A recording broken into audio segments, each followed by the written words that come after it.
Luffy, Roger, and Joy Boy's connection is one of One Piece's deepest, most poetic threads, tying together ancient history, recent past, and the future of the One Piece world. And if there are three things in life to be certain of, it's death, taxes, and parallels in One Piece. So with the parallels between Luffy and Blackbeard, and the legendary rivalry between Roger and Xebec, the question practically asks itself: if Joy Boy was the light, then who was the darkness? If Luffy has Blackbeard, Roger had Xebec, then who was Joy Boy's greatest rival? Well, Oda may have just revealed the answer via a name shrouded in myth, a legend whispered amongst pirates, a figure known as Davy Jones. Was he just a scary old wives' tale, or did he actually exist, throwing down with Joy Boy? Get ready, because we're diving deep into the deepest, darkest parts of history to figure out who this infamous figure really was. But before we begin, please take a second to help out a fellow One Piece fan get to 100,000 subscribers, and in return, I'll make sure you never run out of One Piece discussions. So, as a figure or concept that was introduced from all the way back in the Long Ring Longland arc, Davy Jones is obviously not new to the series. But the confirmation that not only did the Rox pirates form via the Davy back fight, but also the reveal that Rox D. Xebec was an admirer of Davy Jones, this places so much more importance, so much emphasis on this mysterious figure than we could have known. And I should first address the issue in translation. When I first read the unofficial translation, it was stated that Xebec was simply a Davy Jonesian pirate, which at the time could have been interpreted to mean that he was someone who played the games, someone who followed the tradition of the Davy back fight, and that would have then aligned with the fact that later on in chapter 1155, it was explained that that's how the Rox pirates formed. But the official Viz translation actually narrates that Xebec is a worshipper of Davy Jones, which I think has huge implications as to who Davy Jones is and what that says about Xebec and the character relationships that exist within the story, such as between Imu and Xebec, and between Xebec and Joy Boy, or Imu and Joy Boy, and more importantly, between Joy Boy and Davy Jones. And Said Abdo, 2083 of the JoyFleet, has helpfully broken this down quite nicely for us, explaining the significance of the word used by Oda. Suhaisha, a term that means worshipper, admirer, or devotee that is frequently used in a religious context of worshipping a deity, but also just to signify that someone is a fan of someone else. But as Said Abdo explains,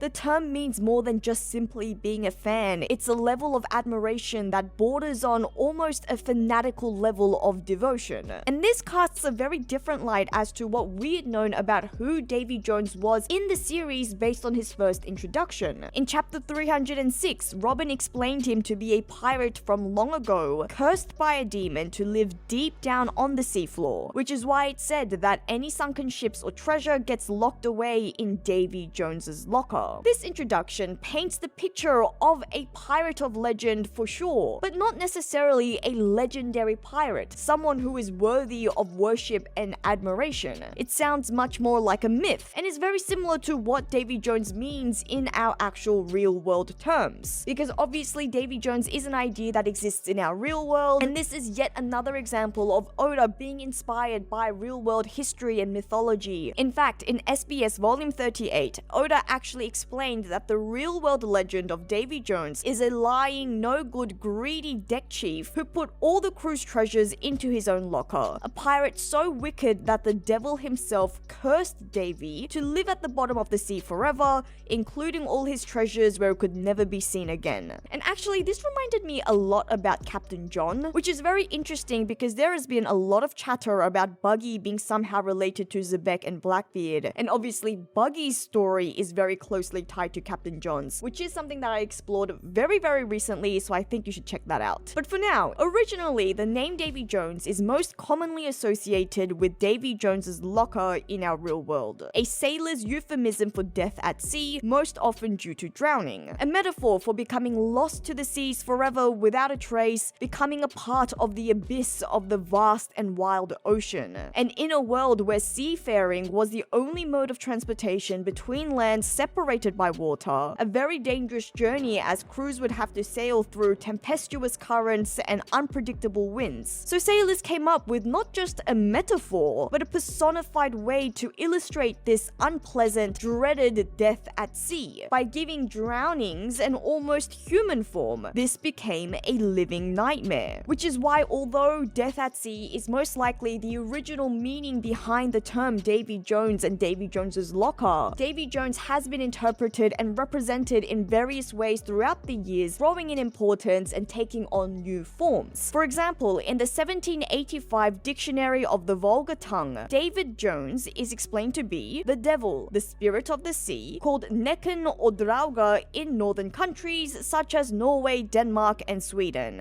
And these references to Norse mythological creatures is very interesting. Obviously, I couldn't help but immediately make connections to Elba, which is obviously heavily inspired by Norse mythology, and we have even seen the Drauga being referenced in the Elbaf arc. But also this idea of Davy Jones meaning the devil or this evil spirit of the sea, that also feels so reminiscent to very familiar terms that has been used throughout the series. The sea devil is obviously a core concept in One Piece that has been mentioned from very early on, such as the belief that devil fruits were enchanted by sea devils, or that they are the incarnations of the sea devil. Whereas the series earlier explained that Davy Jones was someone cursed by a demon, because that's only a legend that has been passed down through the generations, it's quite likely that people have it slightly wrong, in which case Davy Jones may represent the sea devil himself, like this definition claims. Or in another dictionary, the Dictionary of Phrase and Fable by Reverend E. Cobham Brewer, published in 1870, it's explained that to go to Davy Jones's locker means to go to death because Jones is a corruption of Jonah, the prophet who was thrown into the sea. Locker in seaman's phrase means any receptacle for private stores, and Duffy is a ghost or spirit amongst the West Indian N-word that should not have been used, and so the whole phrase is he is gone to the place of safekeeping where Duffy Jonah was sent to. And this definition leaves us with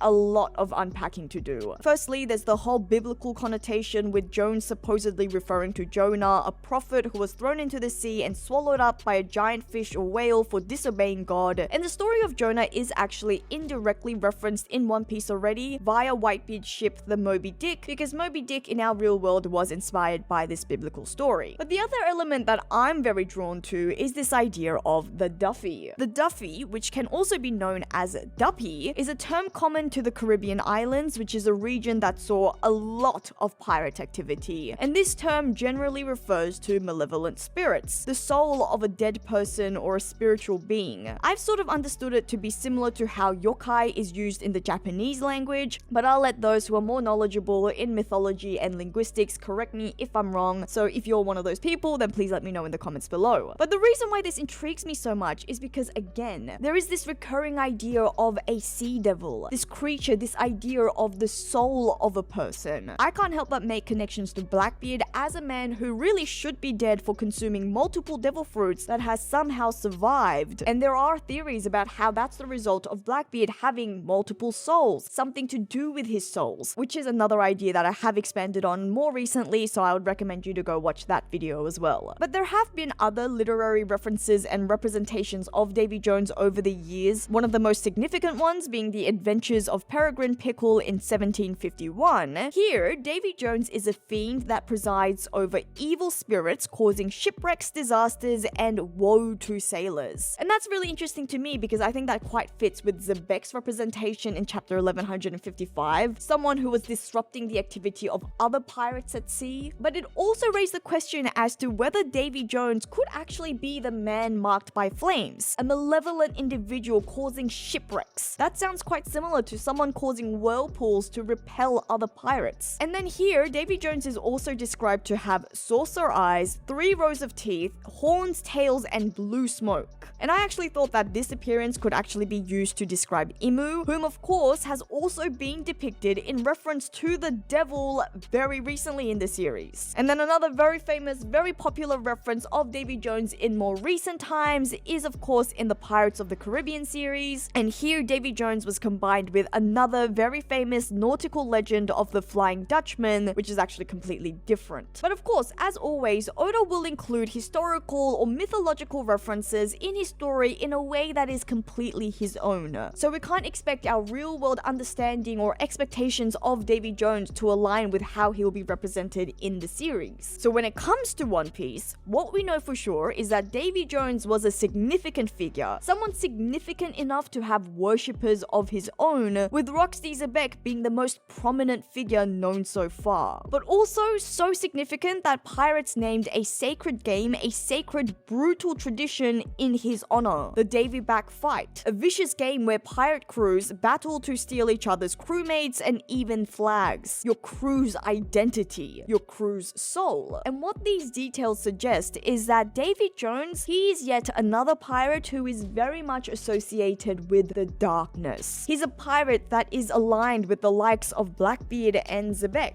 And something that really intrigues me is his relationship to Rox and Davy. For one, it's a big deal that Zebek would worship someone. This is a guy who strived to be king of the world. He showed no fear infiltrating Marijois and threatening Imu. This isn't someone who just bows to anyone. And yet, Zebek subscribed to be a follower, a worshipper of Davy Jones. But secondly, something that I may be overthinking, but honestly I haven't stopped being able to wonder about, is why would Oda use this moment, this crucial scene, to drop this information that Zebek is a worshipper, a follower of Davy Jones. This moment in chapter 1155 was huge on its own. A scene that revealed Zebek actually met Imu. He knew of Imu's existence and then made a promise, a threat that I'll be back. And then in such a shocking moment, that's when Oda decides to casually drop, just casually, also Zebek is a Davy Jones worshipper. What does that even mean? And then what makes it even more confusing, after Zebek infiltrated Marijois and also discovered the secret about Imu, why would the world government agree to work with him? This is a man who killed an admiral, caused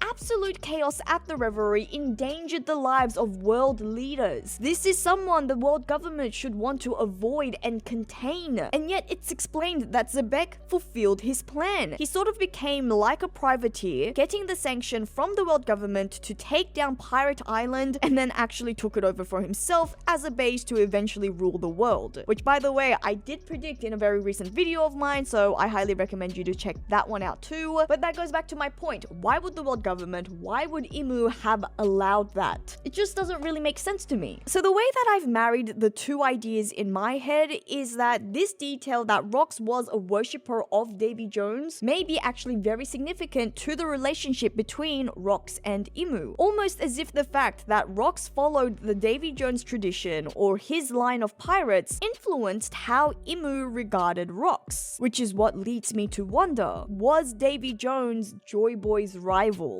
Did Imu not mind supporting a man like Rox in a sort of a the enemy of my enemy is also my friend kind of situation? Because in One Piece, rivalries aren't just personal grudges. They are ideological clashes. They represent opposing dreams and worldviews. The most iconic of these, Luffy versus Blackbeard, that seems to be a direct echo of a past generation, Roger versus Zebek. And now this seems to be key to understanding something even older, an ancient rivalry of Joy Boy versus Davy Jones. And if Joy Boy truly had a rival, a mirror, a counterpart, then the entire shape of the One Piece world starts to make sense. In each iteration, we have a very clear representation of light versus dark. Joy Boy, at least as we understand him, was a figure of freedom. Like Luffy and Roger, he is someone who brought laughter, music, and hope to those who had none. He's described as someone who had the powers of sun god Nika, a liberator, a powerful symbol of light. And we know that the world government eventually defeated him despite his extraordinary strength, but what if Vegapunk got it wrong? What if it wasn't just Imu and the world government that defeated him? And maybe that's where Davy Jones comes in. Something we were introduced to from very early on in the series is that the One Piece world can't be simply explained as pirates good, world government bad. That's why we were introduced to Alvito as the very first antagonist of Luffy's pirate journey. Nami. She was a fellow pirate, but a baddie. And I mean that in more ways than one because Alvida in the live action played by Ilio Polino is a total baddie, but I do mean that Alvida was one of the bad guys who had to be defeated. Luffy learned that lesson. Not all pirates are good-natured folks like Shanks, whereas there are people, good guys like Kobe, who wants to become part of the world government. And so this must have been true all throughout history. Whereas Joy Boy was known as the world's first pirate, and a pirate who did good, there are other pirates who soon followed, those like Davy Jones. And whereas Joy Boy brought laughter, Davy Jones brought silence. Whereas Joy Boy lifts people up, Davy Jones pulls them down, literally pulls you down to the bottom of the ocean. If Joy Boy was the manifestation of the sun god, dancing and smiling in the light, then Davy Jones is the god of the deep,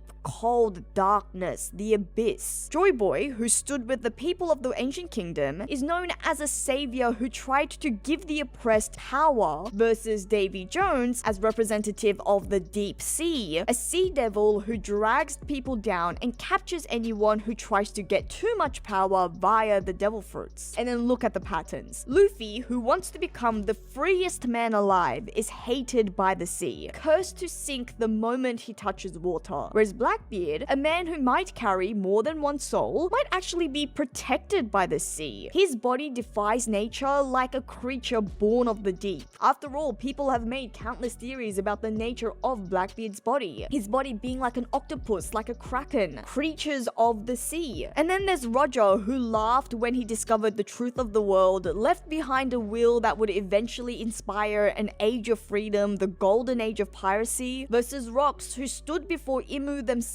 sought to rule the world from the top down, but ended up being erased. But then imagine what might actually be the root of all this. Because if Joy Boy represented Nika, was there an equivalent for Davy Jones? As we know, Joy Boy had the powers of Nika, and it was heavily suggested that he was the previous owner of Luffy's current devil fruit, the Hito no Mi mythical Zoan model Nika. And so it would be natural to assume that his potential rival Davy Jones, that he embodied the opposite, symbolizing subjugation, despair, or the hoarding of freedom and life, representing the darkness to Joy Boy's light. Again, very much like what we see between Luffy versus Blackbeard. And in fact, in another video of mine, I have speculated on Blackbeard having another sort of mythical Zoan devil fruit that could counter Luffy's, theorizing that the Yami Yami no Mi might actually be another mythical Zoan devil fruit, very similar to how we've always known Luffy's devil fruit to be the Gomu Gomu no Mi, even though it was something else entirely. And it also just so happens that Luffy's devil fruit and Blackbeard's devil fruit actually look really similar. They have these very similar purple designs. And then here's the thing. We've also been told in the Elbaf arc that Nika has been known for two opposing, contradictory qualities. Nika the Liberator and Nika the Destroyer. So what if Joy Boy and Davy Jones were the very first people to interpret Nika in two opposing ways? Joy Boy recognized the light in Nika, whereas Davy Jones only saw the darkness. And that's the origin story of how the world came to be what it is today. Anyways, those are just some of the thoughts that I've had. If I'm being honest, I actually have way more thoughts than this. I have an entire speculation connecting Imu to Davy Jones, but I am just going to have to leave it here for now because otherwise we are going to be talking forever. And I unfortunately don't have time for that because, as you may have noticed, I am at a new place. You might have noticed that the setup is very different. In fact, the setup is actually not complete yet because I have moved, but I'm now living with a roommate and I have promised her that I'm going to record when she's not home. So that means I've got to wrap this up before she comes back. But what that means is that you can expect more videos from me in the future. But in the meantime, let me know what you think on the ideas that we discussed today by leaving a comment below. If you enjoyed today's discussion, please like the video and please do subscribe for more One Piece discussions